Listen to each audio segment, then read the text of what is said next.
So we're delighted to welcome to the stage Emmanuel, who is the Senior Vice President and Chief Ethics Officer of L'Oreal, a company that doesn't need an introduction.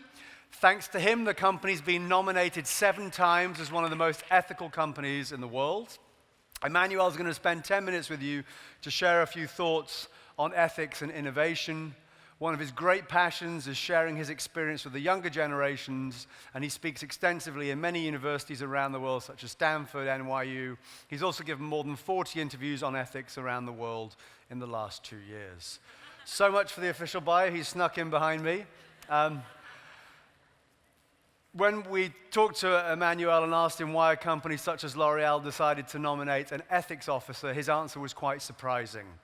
That it was normal for a beauty company to have an ethics officer because ethics is the beauty which comes from within. We also asked him how he'd ended up. Being an ethics officer. It's quite an unusual job and not one that people necessarily dream about when growing up. And he shared with us some quite personal information which he's allowed us to share with you, simply so you can understand why ethics officers are often quite special people. At the age of 17, while his friends were going to university and to parties, Emmanuel flunked out of school and spent 10 years as a Nazi hunter bringing war criminals to justice. He continued trying to make a difference and improve the world ever since. So give a huge round of applause for Emmanuel.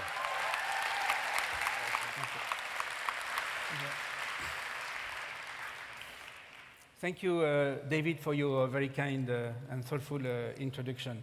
So why are we here today? We are here today to talk about you as young leaders, and to talk about you leadership, especially in the context of innovation.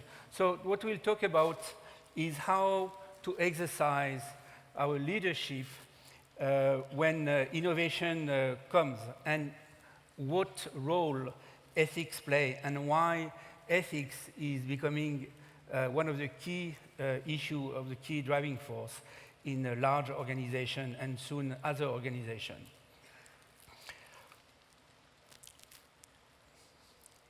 So the role of organization is, of course, changing quickly together with the rise of expectation and together with the increased responsibility of people and the increased responsibility of businesses. So when I speak, especially in front of such a great audience, I feel a huge pressure. But today I must say that I feel the pressure is on you more than on me.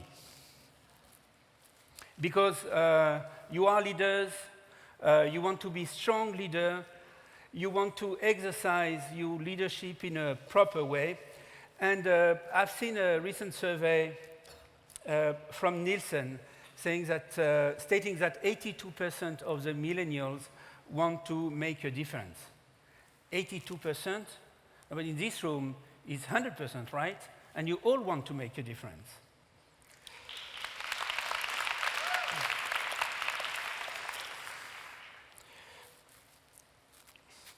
So you may think that when there is an innovation, the easy way is to say, okay, if it's legal, let's do it. And that's it, that's the end of the conversation. Well, it's not any longer true, because many things can be lawful and yet be awful. So what you don't want, what we do not want, is lawful but awful things. We want to avoid the awful side of things. And why is it so? Because the rate of innovation, the speed of innovation, is so fast that it is much faster than the speed of legal production. And therefore, the law, in many instances, is not any longer the proper framework to address the challenges that innovation comes. So because the speed of innovation is faster than the speed of law, then there is a void. And what fills this void? The void is filled mainly by your values, by your ethics. These help you to make the right decision. So let's see with a practical example. I would like to show you a slide. Practical slide, you heard about cars, self-driving cars, and the type of issues. And this is a great example coming from a website, Moral Machine, that I really love.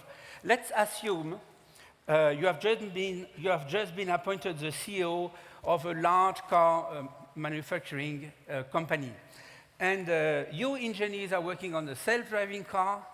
And here, they have an issue. They try to think what can happen. And among other things, what can happen is that the brakes may fail. Yes, it happens sometimes. So what will be the behavior of the car if the brake fails? Here you have two choices. First choice, you have 5 passengers on the car. The first choice is that the car goes straight and hits the wall. The 5 passengers die. The second choice is that the car goes on the other side and hits the pedestrians. Your engineer knows that this is the type of situation that can happen. But guess what? They will probably feel that they are not entrusted to make a decision on this. So they will go up the corporate ladder. And soon, it will be on your desk. And since you are the boss, and the bosses, how do you decide on this? So if you decide that the car should go straight and hit the wall and kill the 5 passengers, raise your hand.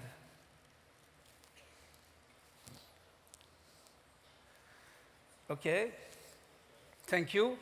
If you decide that the car should go the other way, save the passengers, but crush the 5 pedestrians, raise your hand.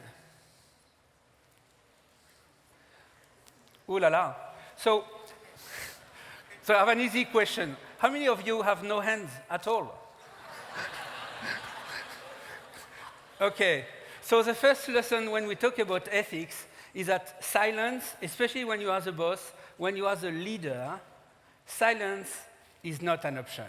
And silence will not be an option for you on ethical issues. You will have to make a decision. And you have to make a decision in these type of gray areas. Now let's go and see a second slide. A slightly more challenging one. Here you have a self-driving car, passengerless, no passengers. Okay, forget about killing passengers. And same issue. The brakes failed, and the car can either go straight or can go on the side. But there are more tricky issues here. The first one is all the pedestrians are not the same, at least what we can see. On one side, the pedestrians, you see 2 doctors, a pregnant woman. On the other side, you see a homeless guy, 3 burglars. Okay, so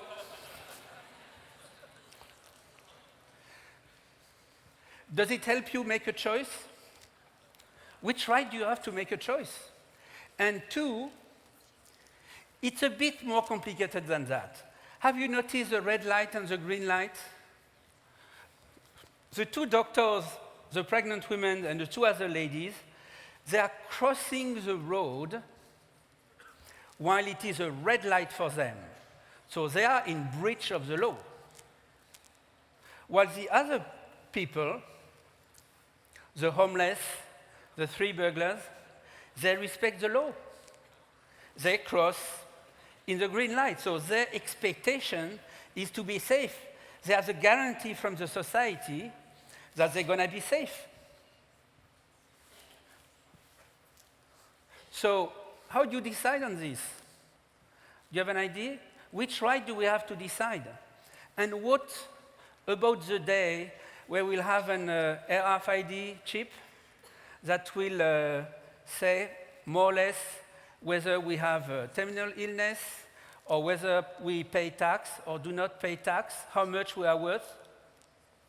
Imagine that you are a big real estate mogul and you pay huge taxes. Will the government influence the people making the program so that we don't crush him? And if you are a big real estate mogul that does not pay tax for many years, it will not be reflected in your chip. So you have less chances. So what is interesting, and I'm done with these two slides, what is interesting in these cases is the fact that, and I would like to give you an answer so that you don't stay with no answer on this. When you are facing this type of ethical decision, and when as a leader you have to make a decision, frankly, you could go, we can talk for hours, but we can go one way or the other. What is very important? What is very important and what will be expected from you is transparency. You have to be transparent. You have to be transparent about your values and how you will decide. So if you are a big car manufacturer, if you program the system, you have to be transparent about how the system will react in certain situations. So this transparency will be your ethics. Now, you may feel that this issue with the self-driving car is an issue of tomorrow.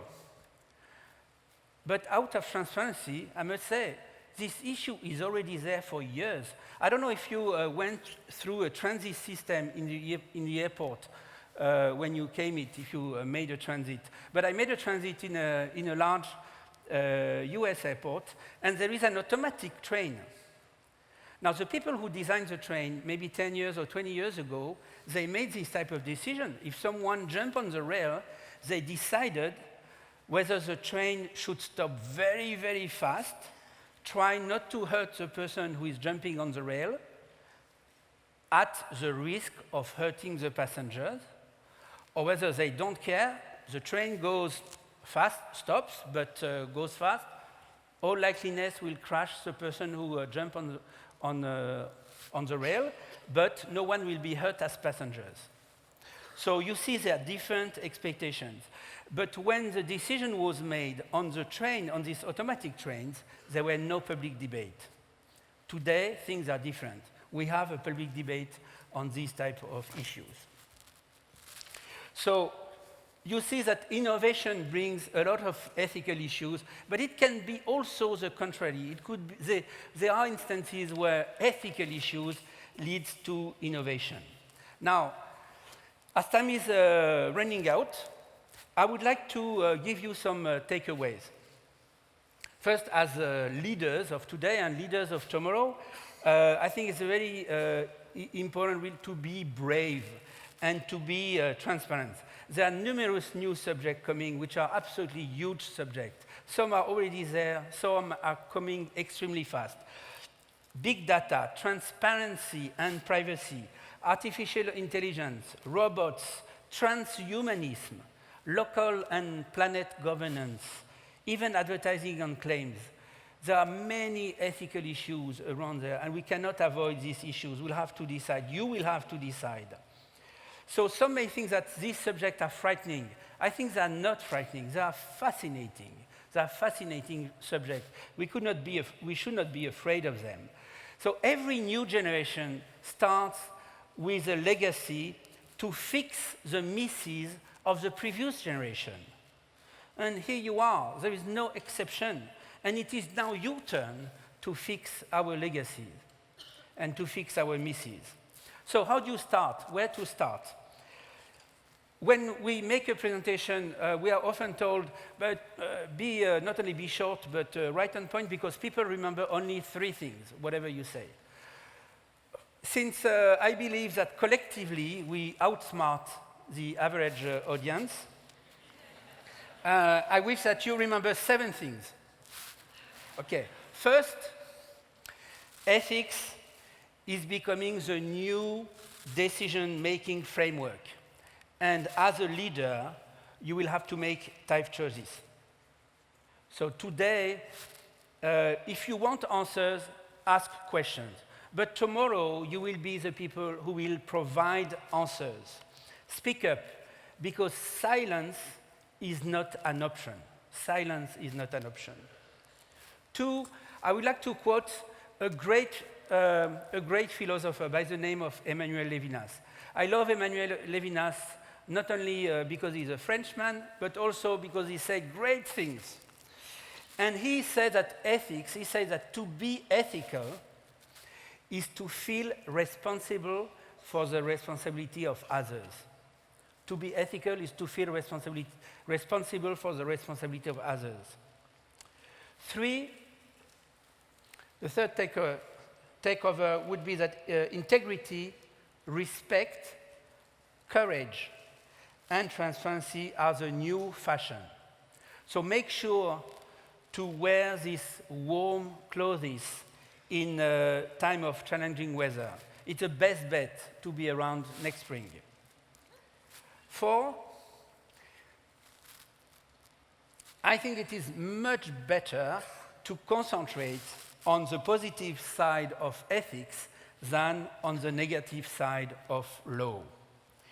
Let me explain. It's better to frame the discussion on diversity than to frame the discussion or to fight discrimination. To fight discrimination is great, but it's legal discrimination. There is something bad about it. Diversity is a great positive concept.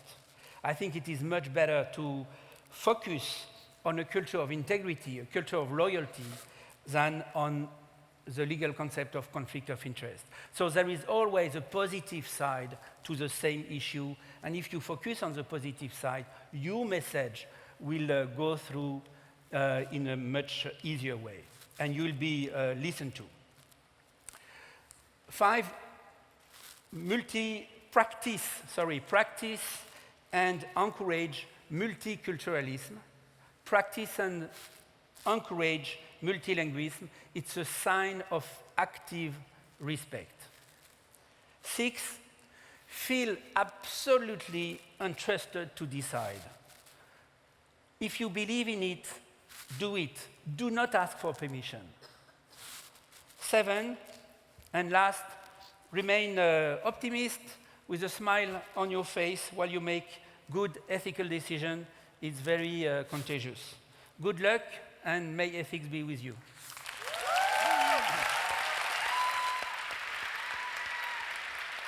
That was fantastic. Thank you so much. Huge round of applause for Emmanuel and L'Oréal. Brilliant.